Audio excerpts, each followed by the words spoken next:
Olá, bom dia, meus queridos amigos. Encontro-me aqui em Portugal, novamente para estudar a continuação da literatura madeirense, da Ilha da Madeira, e desta vez vou falar do simbolismo. Então, hoje em dia de eleições presidenciais e em que Portugal continua numa catástrofe terrível com mortos na ordem dos 200 e tal indivíduos por dia. É como se um avião caísse todos os dias em Portugal sem que pudéssemos salvar os seus sobreviventes. Vou, portanto, esquecer toda a catástrofe que estamos a passar, porque Portugal está em catástrofe, e no dia das eleições presidenciais estou, portanto, a tentar concentrar-me e a dar-vos alguns elementos sobre a poesia da Madeira.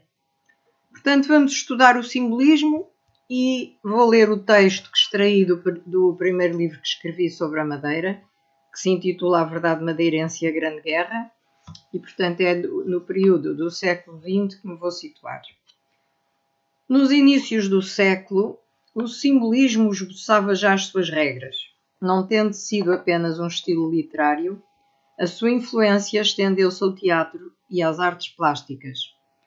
Como já temos verificado, porque o simbolismo ou o impressionismo ou o dadaísmo ou qualquer outro dos movimentos modernistas ou as vanguardas, como queiramos chamar-lhe, tem reflexos noutras artes. Não é só a literatura que sofre as alterações a nível temático.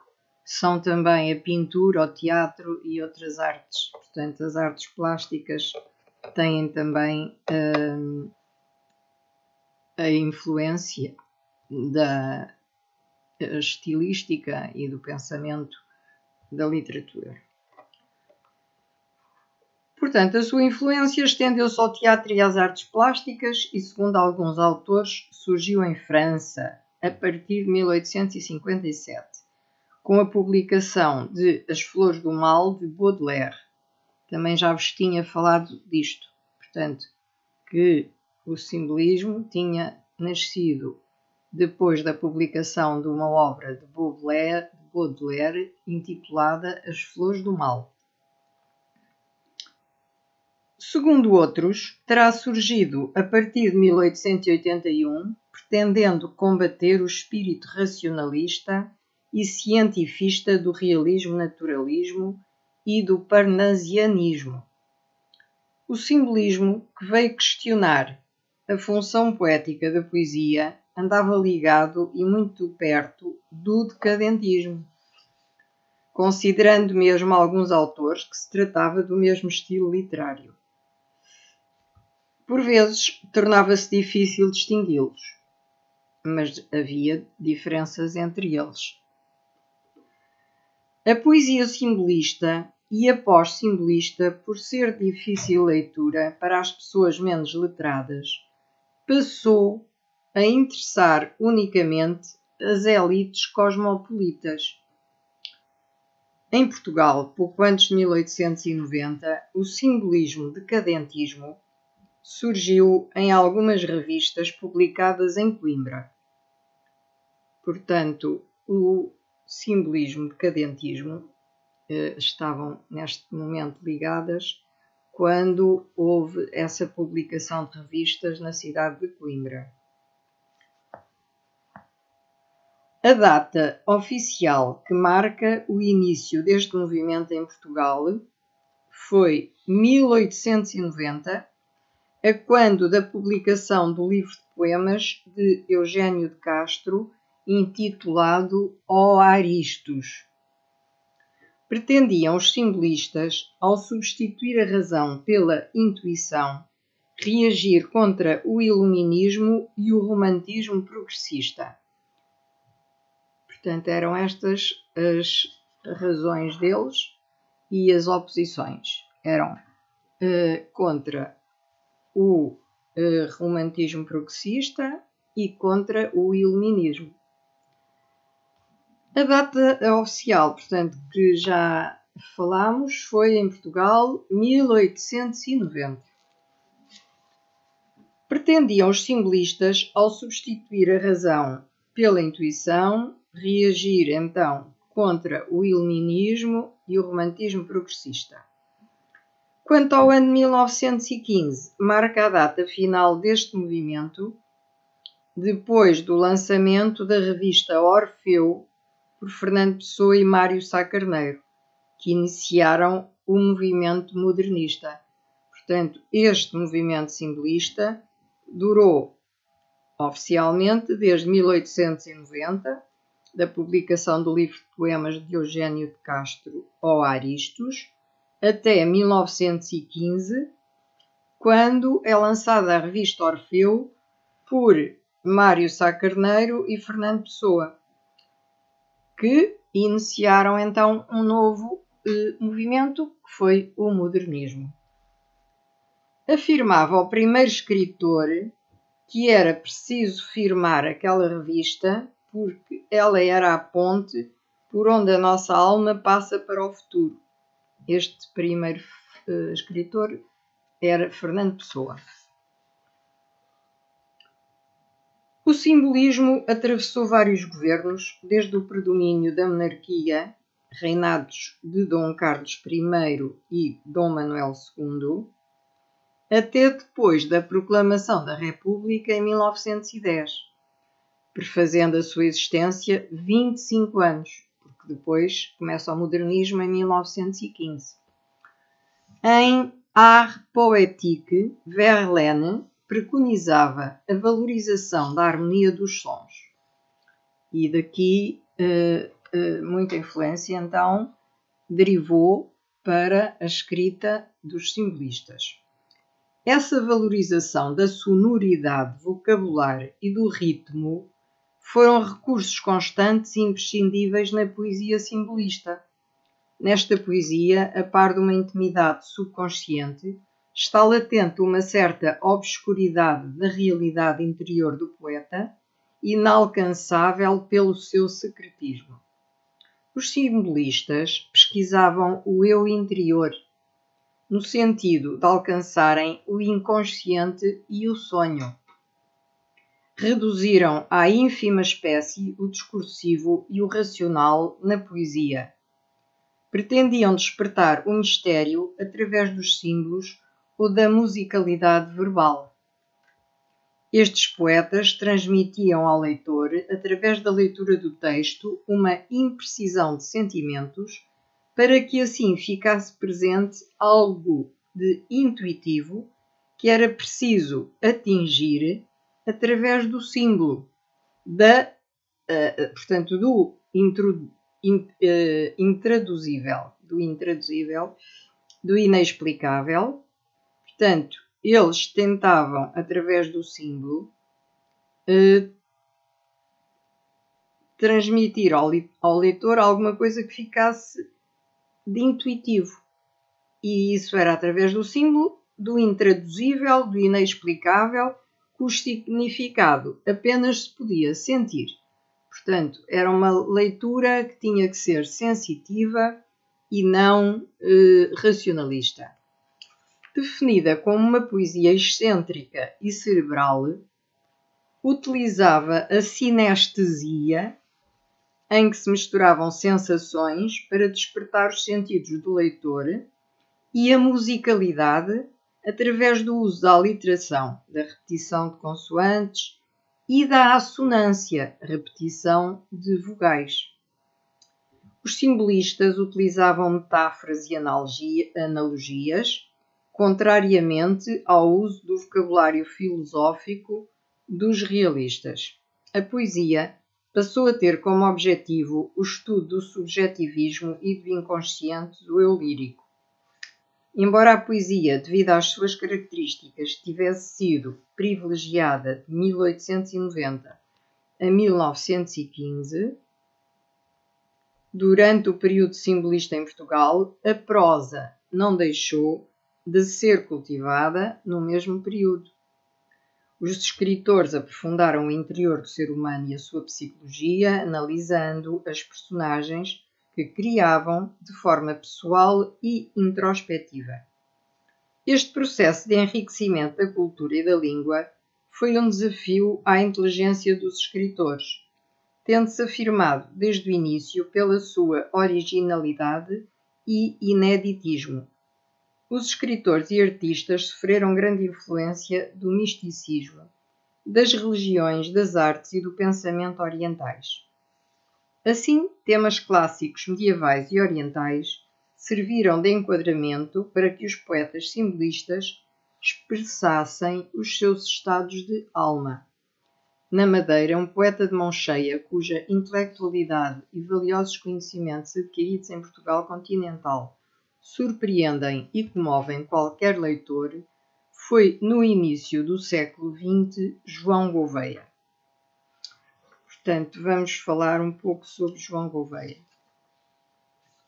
João Gouveia nasceu em 1880 e faleceu em 1947. João da Mata Camacho Pina de Gouveia era filho do coronel José Maria Pina de Gouveia e de Dona Elisa Matilde Camacho de Gouveia. Casou com Dona Teresa da Silva Lemos Guimarães Gouveia. A obra deste escritor situa-se entre o simbolismo e o modernismo. Terá sido um dos inspiradores do modernismo de Orfeu, como tantos outros escritores seus contemporâneos, nomeadamente Camilo Peçanha e Roberto Mesquita. Sofreu a influência do poeta António Nobre, autor do livro de poemas só, única obra publicada em vida, tendo as suas restantes obras sido publicadas postumamente. Como simbolista que realmente era, transbordando interioridade, cantava a melancolia da alma lusíada, citando a palavra saudade, e lutava contra a fugacidade do tempo, refugiando-se no passado. Em 1897, este poeta, enfermo de tísica, tinha escolhido o clima da Madeira numa tentativa de obter a cura.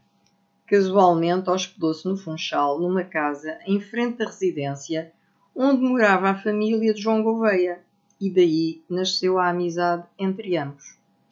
Na sua obra poética, António Nobre reflete um novo romantismo e um lirismo sui generis que engrandece o nacionalismo tradicional português, a par de nuances decadentistas de um Portugal provinciano que se ia extinguindo aos poucos.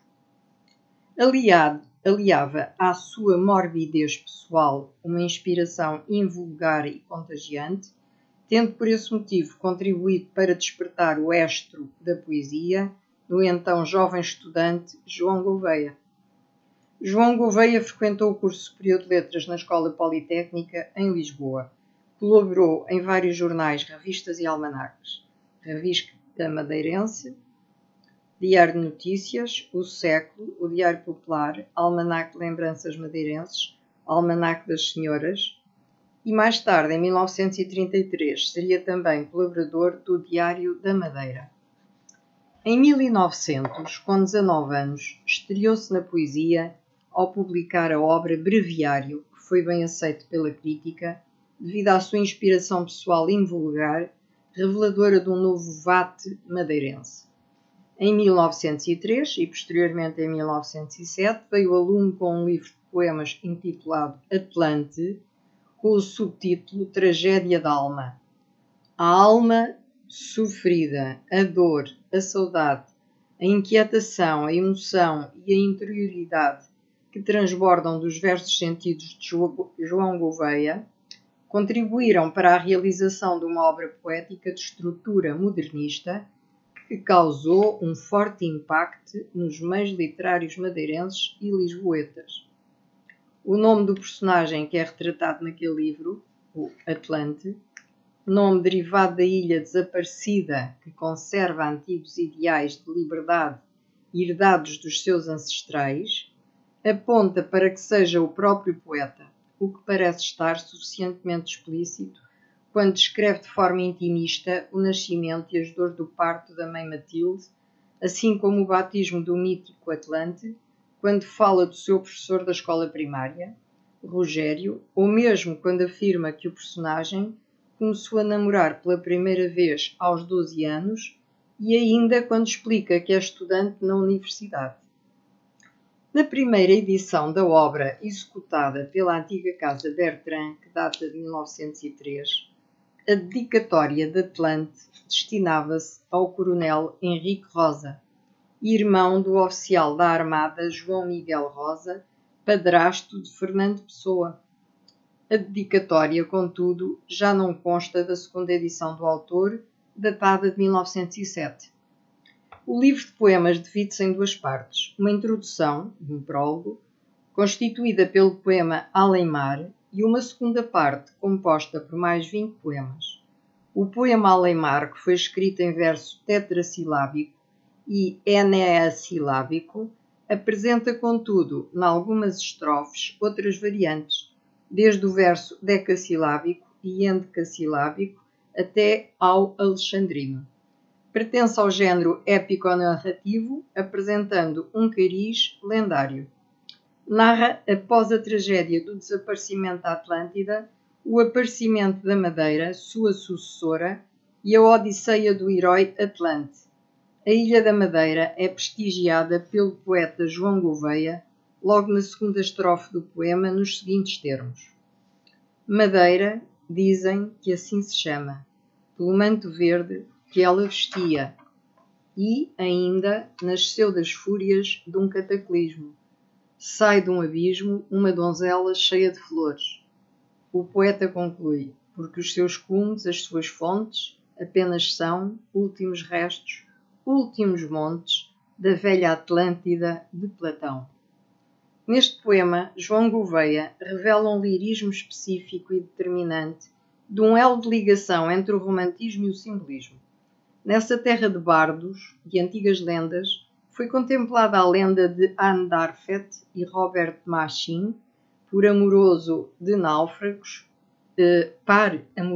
náufragos ingleses, que teriam aportado na ilha antes dos portugueses. A temática desta lenda já fora anteriormente versada por Balse, no seu poema Amores, de Robert Machin e Anne d'Arfet. João Gouveia conviveu com a classe militar devido a seu pai e seu avô terem feito carreira no exército. Tinha tendência para a escrita e começou a interessar-se por radioamadorismo, por aves e por aeronáutica.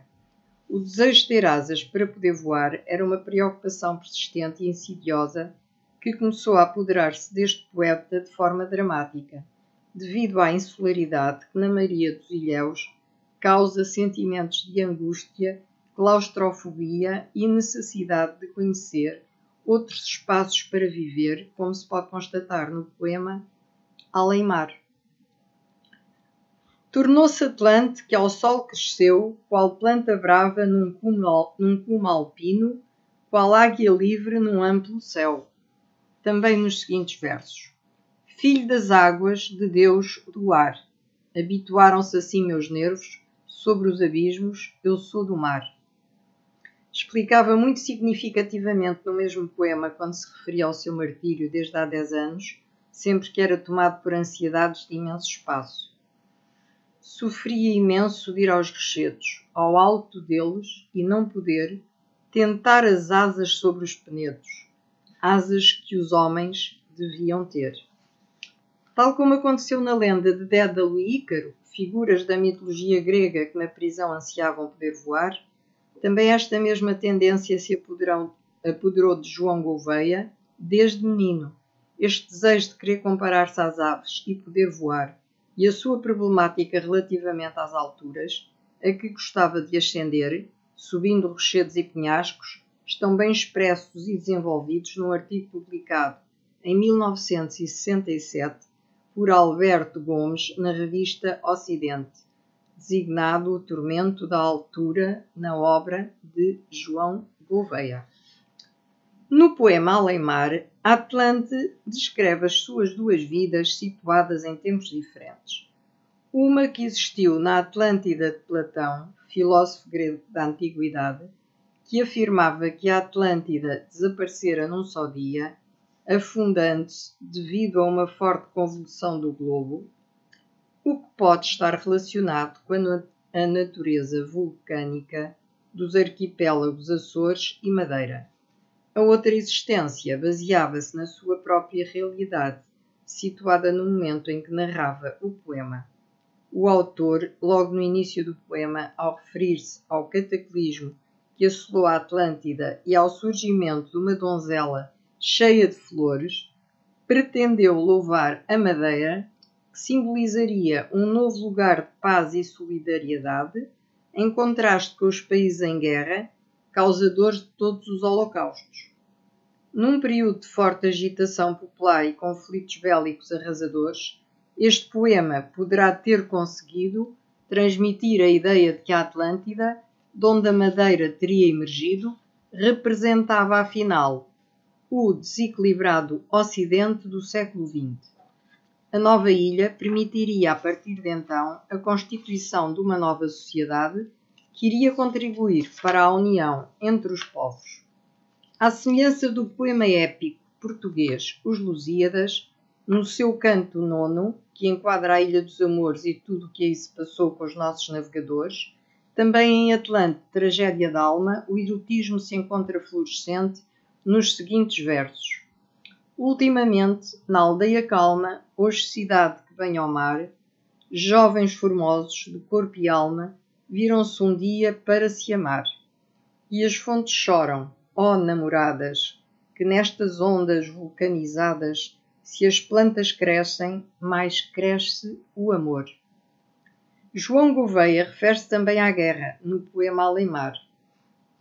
Áfricas, Índias, Orientes, terras, hoje para estes tudo isso é vão, só há vaidades. Ó sol das guerras, anda a queimar-nos o coração, mais adiante acrescenta. E, acostumado desde criança ao dies irae do temporal, vivendo em guerra, sonha em bonança e, amando as forças, detesta o mal. Portanto, vejam como a poesia deste poeta e escritor era efetivamente de uma beleza e de uma intensidade muito profundas, de tal maneira que ele vem a influenciar os poetas do continente, Portugal continental. Na segunda parte do livro, em Memórias, no poema Regresso ao Lar, surge a figura materna que é tratada pelo poeta com grande veneração, que não exclui a sua admiração como filho pela sua beleza como mulher. Uma mãe pequenina, umas unhas rosadas, e aquela mão tão branca, tão pequena e frágil. Como Fernando Nobre, também João Gouveia, neste poema, soube traduzir em versos a palavra saudade. A saudade, a chorar, entra-me na memória e recorda-me o sol de um dia ideal de glória.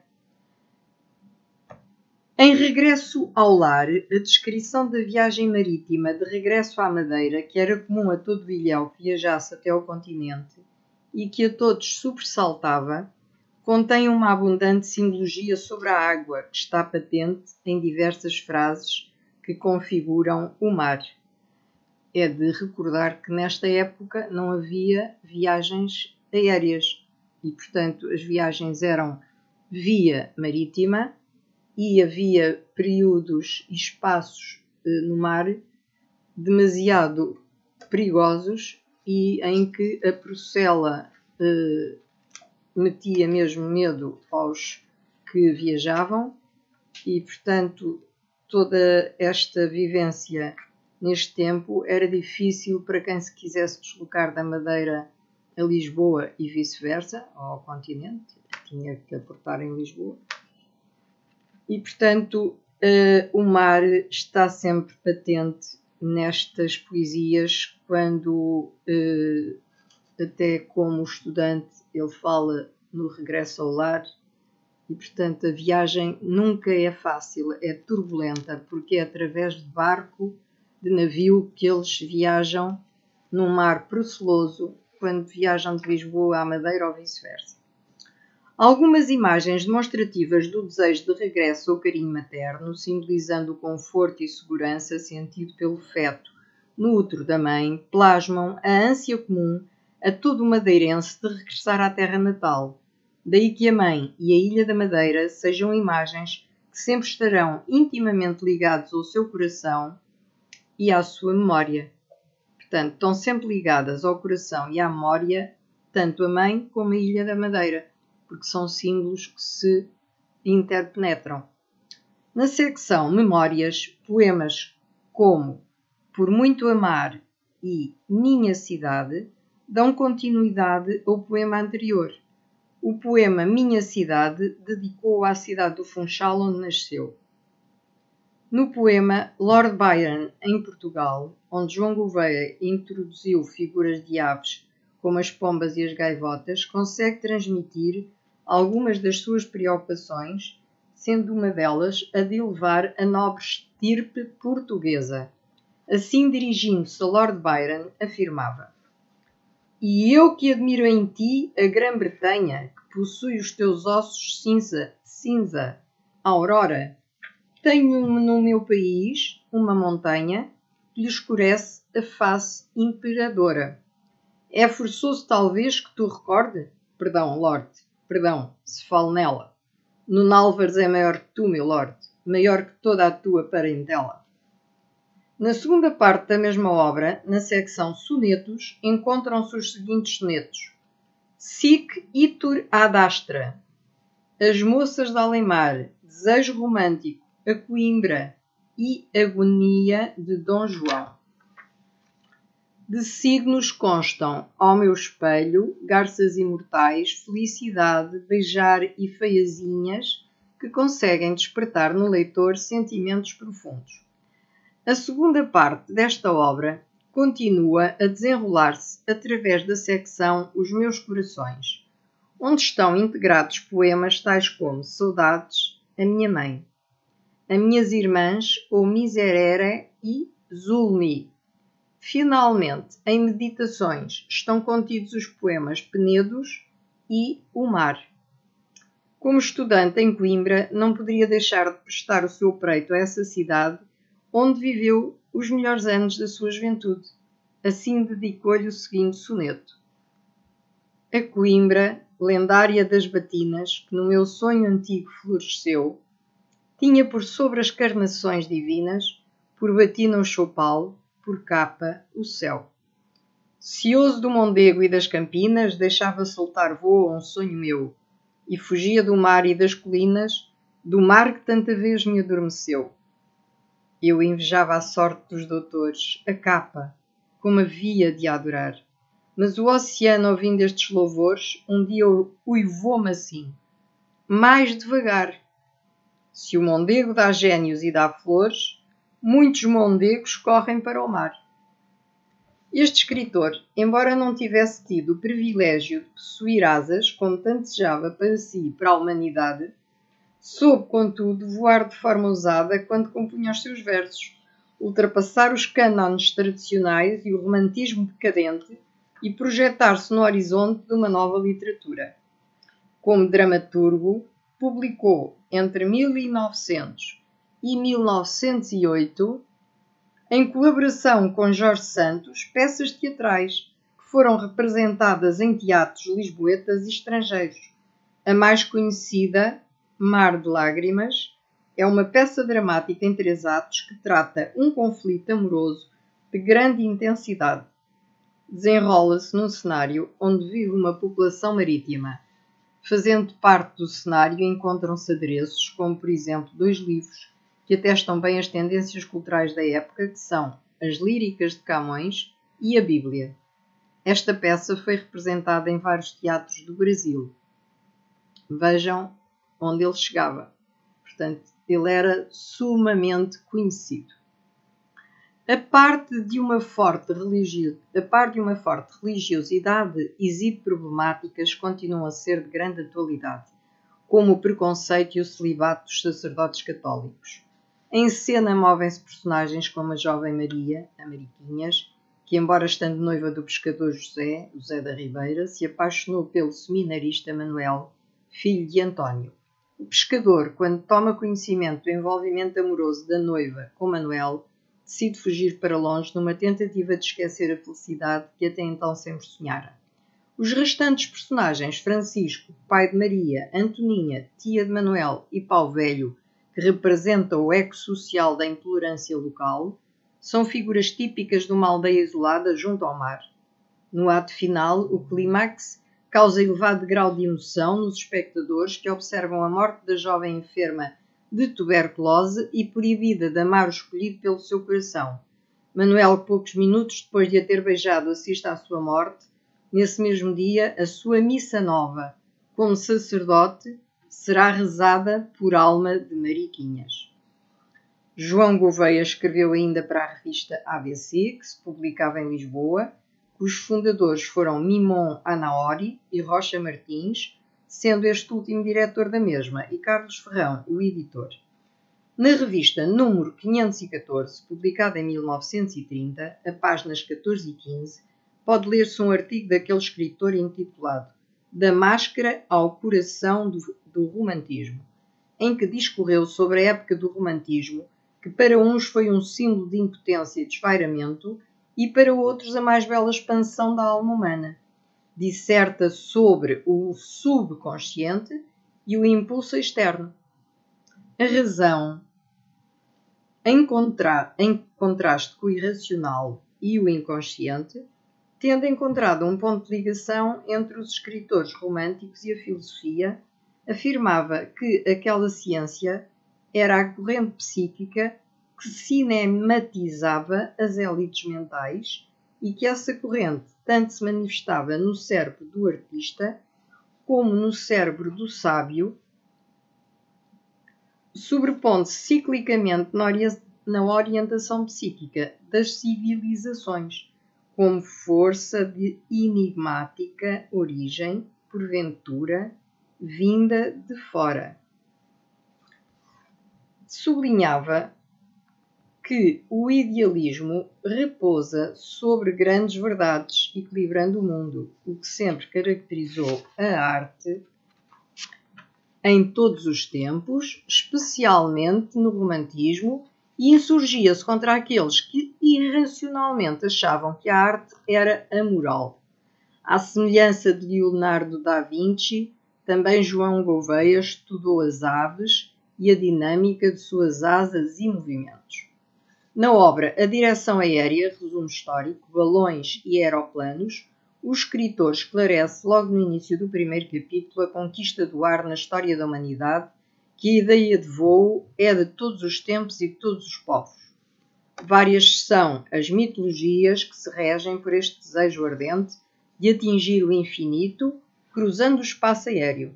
João Gouveia cita a maioria dessas lendas, refletindo sobre elas.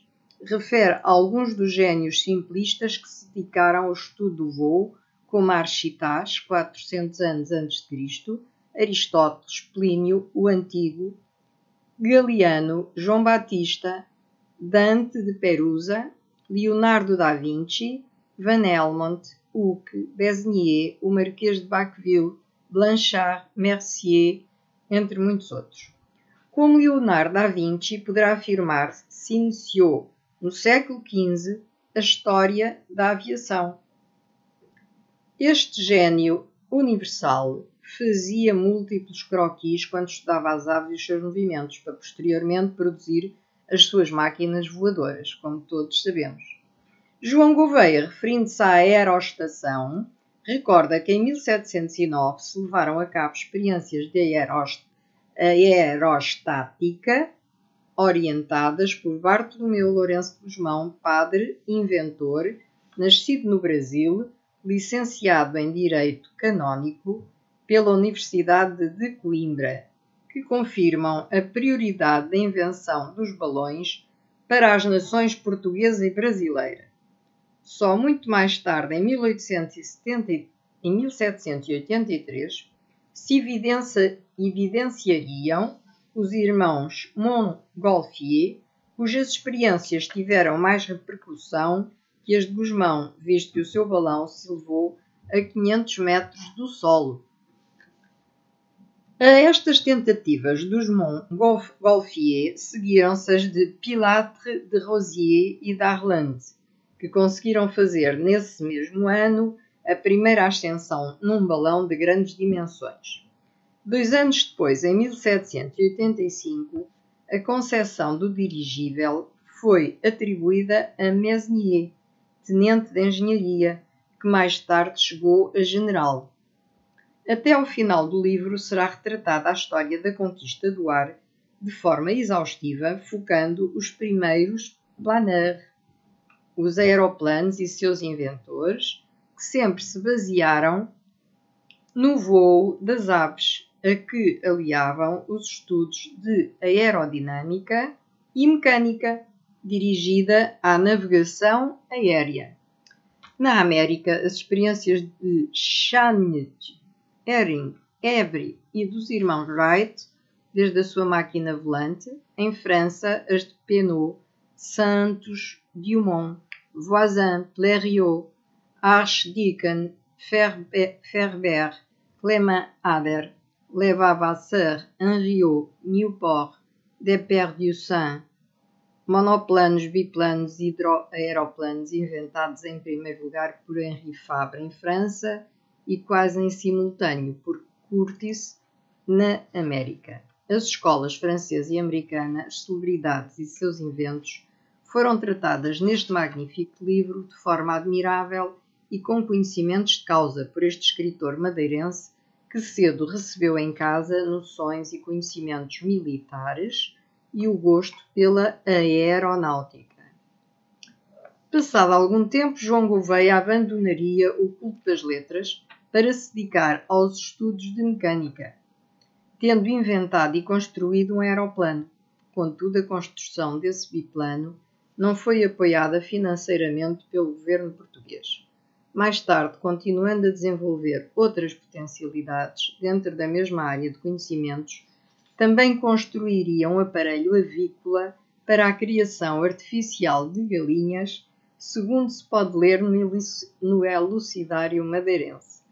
Depois de uma avaria na sua asa voadora, no seu idolatrado aeroplano, cuja patente de invenção conseguiu registar em seu nome, João Gouveia mudou a direção das suas pesquisas em direção às ciências ocultas, cujo estudo era muito apreciado e debatido nessa época. Em Almas do Outro Mundo, o poeta, que aderiu às doutrinas de Allan Kardec, demonstrou que acreditava no dinamismo evolutivo através de sucessivas reencarnações da alma. O além, o ignoto, foram explorados com alguma profundidade nesta obra. Em Almas do Outro Mundo. No início da obra, na sua carta aos editores, afirma: o assunto é vastíssimo, complexo, por certo, o mais transcendente de todos, e seria inépcia de minha parte firmar este opúsculo sem declarar previamente que o meu trabalho, que aliás garanto, colhido em professores de inconcusa probidade, é apenas uma compilação de fenómenos. Reitera que impôs à sua pena o registro apenas de factos propriamente científicos sobre os quais não possa restar a mínima dúvida. Acrescenta: a alma existe e persiste, há vida transitória e visível, vêm dizendo do princípio dos séculos, por 1000 diversas formas, as gerações anónimas, pelas bocas cativantes e eloquentes dos iluminados. No capítulo Maneiras de mediar, indica a leitura do prólogo do livro Do País da Luz e os diferentes artigos publicados pelo Dr. Sousa Couto na sua revista Estudos Psíquicos. Anuncia que do novo volume fazem parte, além dos autores do País da Luz, Anter de Quental, Littré, Berthelot, Allan Kardec, Frei Bartolomeu dos Mártires, Teresa d'Ávila, Mendes Leal, Carlos Lobo d'Ávila, Elias Garcia, Latino Coelho, Alves de Sá, Alves Mendes e outros. Referiu que alguns autores separavam a fenomenologia espírita da hipnótica, explicou que Braid foi o fundador da hipnologia, que o espiritismo e o hipnotismo ocuparam a mente de cientistas como W. Crookes, Curie, Arsonval, Marconi, Lombroso e de Rochat. 50 anos antes da publicação desta obra, as escolas de Paris e Nancy ter-se-iam ocupado de experiências científicas sobre os fenómenos em causa, que foram encorajados a prosseguir no sentido de se apurar a verdade.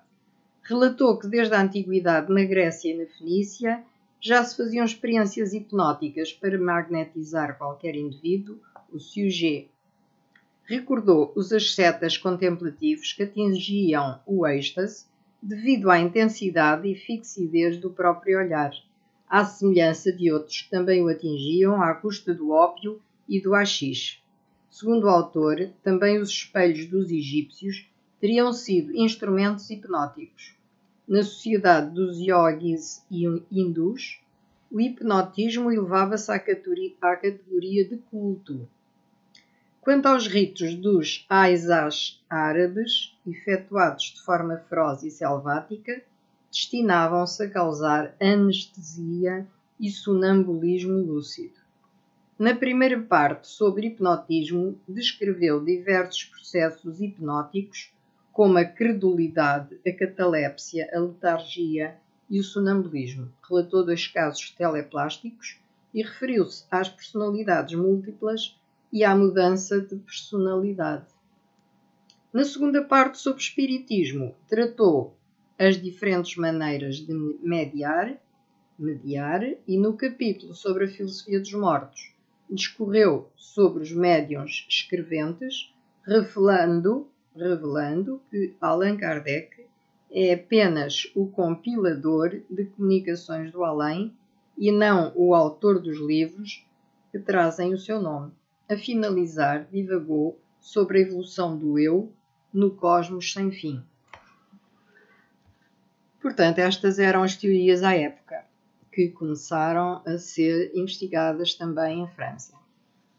Foi interessante constatar, no próprio dia em que se escreviam estas breves linhas, que o final do livro de João Gouveia apresentava a mesma data, mas 100 anos antes, 30 de 9 de 1908, manuscrita pelo próprio. E o mais impressionante foi ter de reconhecer que há 100 anos antes o autor se encontrava perfeitamente documentado sobre este assunto, tratando de forma séria e científica. Este livro, como tantos outros que se conservam através dos tempos e nos revelam o pensamento irradiante de mulheres e de homens, transportando-nos a múltiplas paragens da mente e do espírito, fazem indubitavelmente parte do acervo das mais inestimáveis preciosidades culturais da humanidade, dignas de ser preservadas e respeitadas. Portanto, hoje o live foi muito extenso, para além do simbolismo nas obras escritas por João Gouveia. Ele também se dedicou, e aí estivemos a observar toda essa capacidade do autor, dedicou-se ao estudo das aves e das suas asas, no sentido de tentar, com muitos outros escritores e, portanto, criadores, que se criassem asas para que o homem pudesse voar. Mal ele sabia que depois das asas portanto, seriam criados os aviões, e aqui estamos numa época muito pós João Gouveia, e, portanto, isto realmente hoje, para além do que eu tinha pensado falar só sobre a poesia simbolista, acabou por se tornar numa aula completa sobre o pensamento espiritualista também de João Gouveia, e por aqui ficamos hoje, e no próximo live caminharemos para o modernismo.